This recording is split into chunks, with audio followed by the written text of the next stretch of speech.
Judge Celia Castro. And one of the reasons why I asked you, Donna Cosper, our wonderful producer, connected us up and said that, and told me that you were the first female Hispanic judge in Austin. And your entire journey through this time of great segregation into integration, into female empowerment, and the journey. And so those are the things that I want to talk with you about. So welcome, Celia. Thank you. I'm happy to be here. Listen, tell me a little bit about, in your journey, you went to the first integrated junior high school in Austin at that time. Could you talk about that experience and what that was like? What was going on at that time? What year was that? I started in 1963, and back then junior high was three years, so 63 to 66. That was that would have been 7th, 8th, and 9th, right? Correct. Yeah. And at the time, we didn't know any better. We didn't know that we were, quote, an experiment. Yes. That the Austin Independent School District and UT kind of collaborated and said we're going to bring kids from all over Austin and put them together. And this was, again, before busing, which I think occurred in 1970 or 71. And it just clicked. It was just a magical time. We had a wonderful time, and we're involved in all kinds of clubs, and I don't think it's been seen like that since. It was just a really magical time. What an amazing experience to be able to go through that. Because did you feel the separation before then? Did you feel like that there were separated communities? Did you understand the Latinos and the African Americans and that there were these separated communities? Oh yes, yes. Because I lived when I was small on the east side, and now the east side of Austin, for people that don't know, this was the Hispanic side, right? Right, but also the blacks too, on certain streets. Yes. But even that was kind of segregated. It was Yep. Very separated, very segregated during that time, and so then you participated in that, and this was an eye-opening experience for you, and a heart-opening experience for you. Right, and when I was about 5, my father moved us to. We were still on the east side, but more of an Anglo area. So I went to primarily Anglo elementary school, and I still didn't quite feel like I fit in. Yep. So when I went to UJH, it was great. How wonderful. It was great. And so then you, when we were talking earlier, then you went into a practice and because you wanted to be an advertising copywriter, right? I mean, this is what you did after you got your degree in English? Yes. Now, your mother was a teacher, right? My mother was a teacher. But she wasn't allowed to teach? One of the first teachers here in Austin. Now, when she graduated from college, they would not hire her here. She actually started in Del Rio, Texas. Yes. That's where she began her teaching career. And then she went back to Austin and then was only allowed to work part-time. They would not give her a full-time teacher status until one of her principals just said, "This is ridiculous," and he went to bat for her, and so she became. And so they broke the barrier there, and they were able to do that. Right. How wonderful. And did she teach you, was that a formative part of yours, seeing her struggle and overcome? Well, I guess at the point when I was born, I didn't see that initial struggle, but I know I did see when she was just part-time and her frustration that she wasn't allowed to be full-time. And you graduated with a degree in English. Yes. And then you went as an advertising copy. You thought you wanted to do advertising copy, yes, and then this was because you were a writer, right? I mean, I wanted to be a writer. Yes, I definitely leaned that way. And then, how did you come to law? Well, I couldn't find any jobs in Dallas at the time. Nobody was even gonna gave me hardly a glance at my small portfolio that I dragged around with me. So I eventually found a job at Travel Host. It's a magazine that's in hotels, and Yes. my boss there, she realized that I liked to write, so she did let me copyright a couple of times. But then my older sister told me, well, you should come back to Austin and talk with some of my friends there in law school. Maybe that's something you might want to be interested in. Yeah. So I came back, talked to them. They convinced me to take the LSAT, which I did. And I think I told you at the time it had math on it, which really hurts my brain. And I was had a horrible headache when I left the test. Yes. But then months later, I found out that yes, I was accepted into UT, which surprised me. And I was like, okay, I'll try it. So here you are. Now, you don't come from an attorney's background. There are not a lot of attorneys in your No, there was office, never and a an lot attorney. of people that are in law school come from that background. So Exactly. you were telling me it was like a different language. Right. It was like a foreign language, all the terminology. And I was going, oh dear, did I make a mistake? Yeah. But you struggled through and you were able to I make it struggled through. through. I struggled through. I did enjoy my internships, Yes. as I told you. Well, Had some tell me wonderful about your internships, because I don't. I'd love for the audience to learn what were your internships like, and what were you doing? Because you traveled around, you worked with the Indian tribes, and you did. I had an internship on the Navajo Reservation with the DNA Legal Services, and there was really no accommodations in Window Rock, so we had to stay at Fort Defiance and live in a trailer park. So, but it helped with the consumer law issues.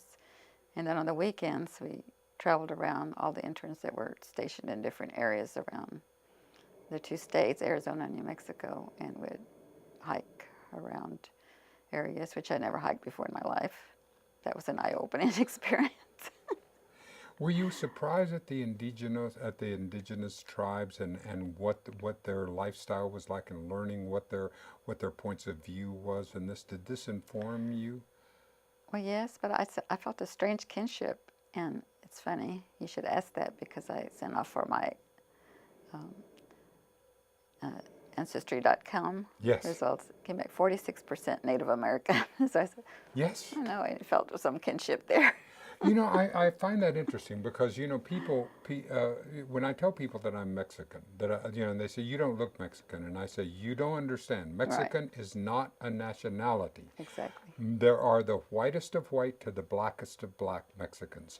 Mexican is, and what we're talking about is when we talk about the brown skin, we're talking about the influence of the indigenous populations that were here, and that's what we're talking about. Aren't we talking about the Indian influence? That's what the real term means when we're talking about the discrimination. We're talking about this that's going on, isn't it? Celia? Right. And the results showed the indigenous from all of North America down to parts of South America, and then centered in on San Luis Potosi area of Mexico and South Texas. Yes.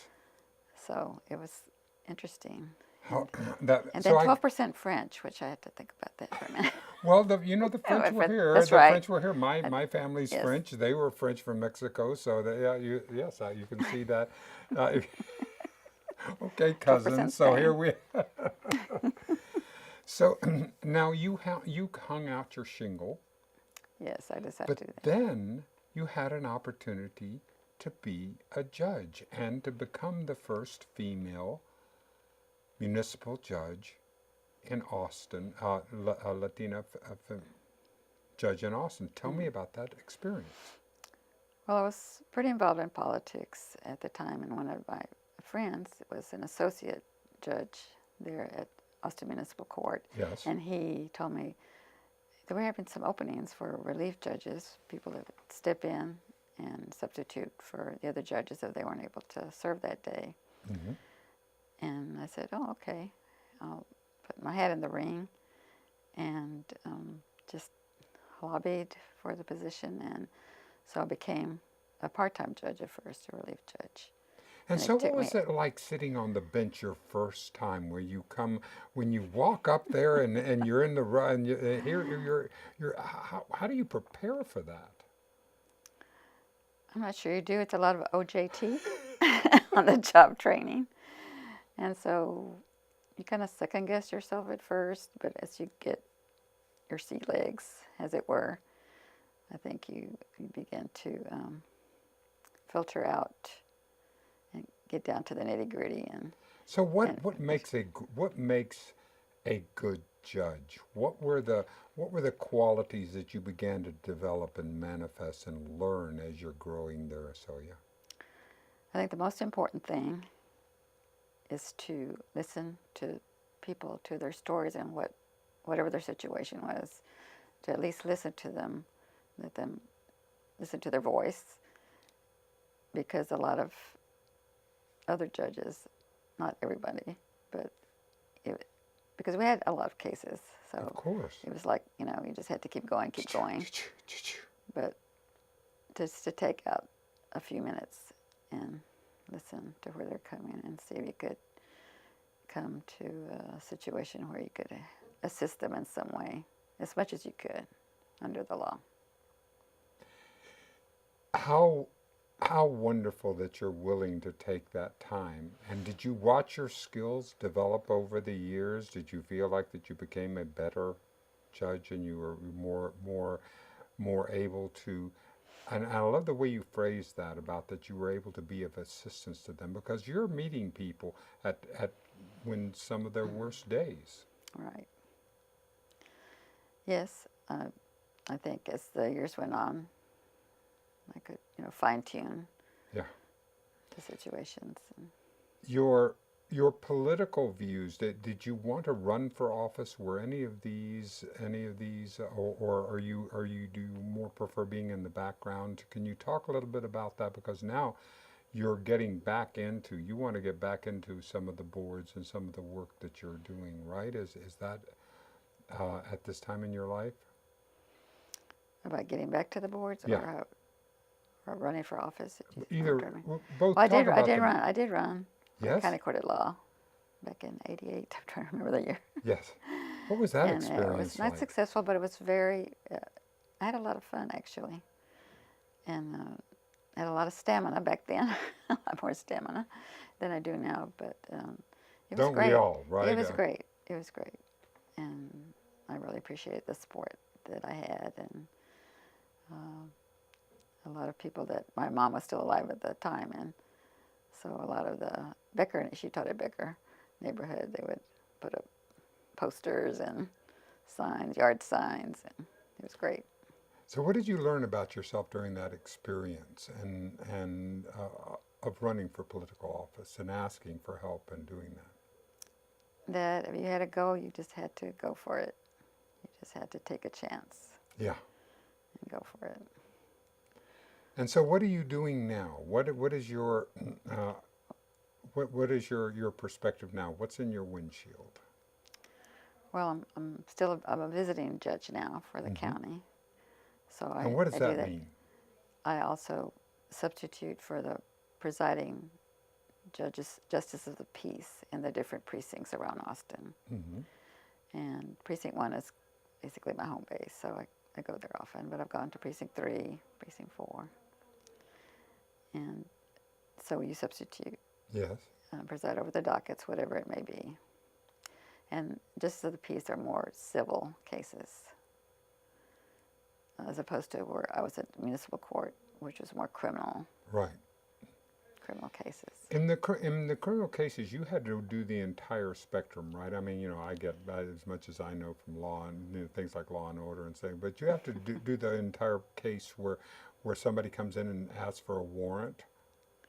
Well, the police officers would be coming in. Come in and ask for a search warrant, and warrants or arrest do you have to question them and say whether or not this is this is a legal warrant, and push back against them? Well, you read it, and if it's not meeting the requirements, sorry, I can't. I'm not signing it. Yeah. So Is that yes, hard to happened. say no? Is it hard to? It got easier. Yeah. So that was just one aspect, Yeah. dealing with the warrants, and then of course you had your dockets, and then you had arraignment, which was actually reading the prisoners their rights, and setting bail, Yep. bond amounts. That could be tricky. Tell me about bail, because bail seems to me to be a real evolving process right now. We're trying to learn how do we do this? How do we handle bail when somebody who has money is able to get out and somebody who doesn't has to stay in? How can we do this in a more fair way?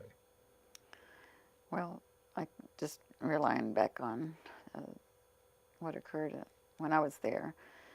You have to see what their criminal history was, and if they had any other offenses, and if they were, and what the type of offense it was, because that could be very critical. Mm-hmm. If it's a nonviolent offense, Sure.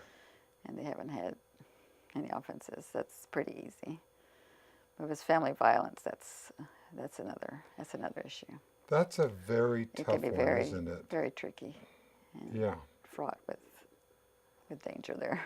Yes, and in order to be able to keep someone and to keep people safe, because that's some very difficult issues. So you're involved with with the Hispanic women and seeing the empowerment. Are you seeing some changes and some positive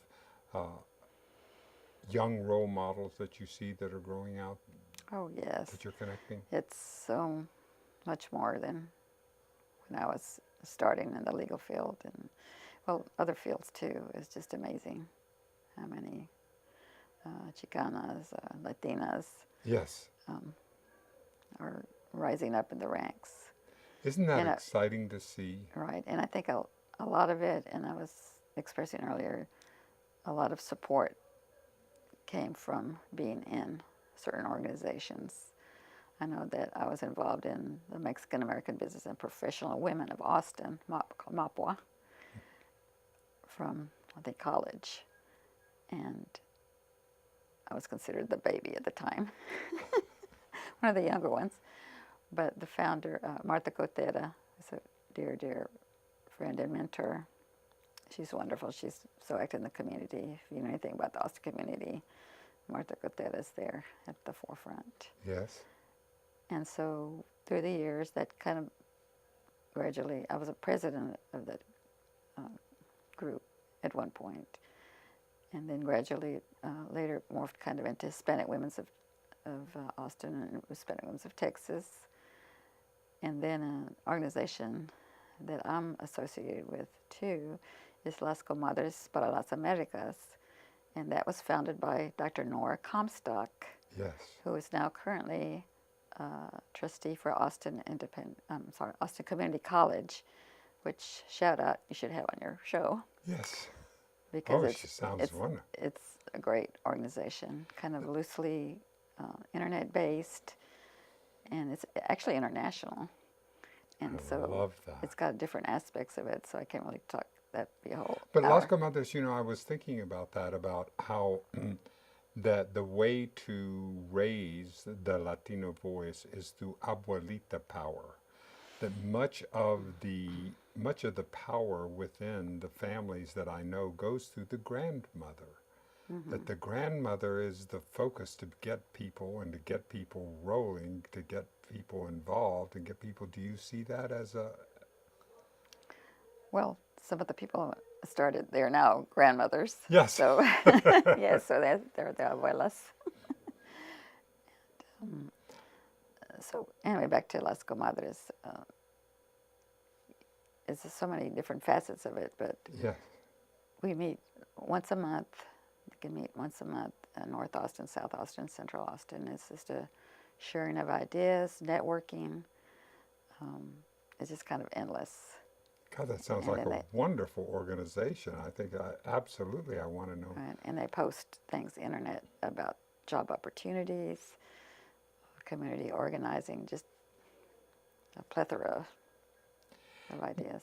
When you look out over the where we are in 2019 with the immigration and the detention that is going on, It just breaks my heart. It's Is awful. this the best we could possibly do? What are we looking at? How do you approach it? How do you look at it? How do you see that there can be some peace come out of this? I don't see any peace yet until some policies are overturned, whatever that's going to take. But it's just cruel. It's a flashback to years past, Exactly. and it's just terrifying to me what's going on, and it's just not right. Well, that's one of the things that I want to talk with you about. I mean, how can we find some way to have comprehensive immigration reform so that we understand that this line that we have in between us is artificial, it's man-made. We're all in this together. We've got to figure out a way to be able to expand economic development in Central America so that there is more reasons why people want to stay and want to do. There seems to be a good interest in us making those kinds of peaceful and initiatives. Right. Well, first of all, we don't need to be making enemies of countries that can help in that Exactly. aspect. I mean, that would be one of the things. And it's so funny because I remember when you could just cross the border, you could just walk across the border. There was nobody stopping, and you go back and forth. Exactly. And Nothing worked, and people worked and had there was nothing strange about it. yeah. Yeah, and so we've got to see how this in 2019 and beyond, just exactly how it is that we can grow together. You know, this is the thing is that there is more that unites us Right. than divides us, and that's where I think organizations like you're talking about, Comadres de las Americas, Para las Americas. Para las Americas. God, that just sounds like such a wonderful, such a wonderful. The idea of the comadre, Yes. which is like the compadre, right? This is the comadre is the female. Female. Yeah, and so this is where we're watching a lot of opportunities to where women are now assuming roles that are of equal. You and I were talking about how when we were growing up, the different roles were segregated. That the men's roles and the women's roles, women's were Right. maybe a teacher or a nurse or a secretary. Right. And now we're seeing women at all different levels now. Yes. It's a very I'm all for it. it's a much more needed and much more exciting time. So how does this look through your daughter's eyes? Well, I'm hoping that this continues as far as the progression and advancement of Latinas. I'm just still kind of worried about the political landscape Yes, and how that will affect. it goes up and down. Isn't that what it is that we have to keep diligent? I mean, you know, yes. this is because it's Right. a long game. I mean, we've got to remember that it's going to require a tremendous amount of patience and focus. Yes. And a lot of allies. Yes.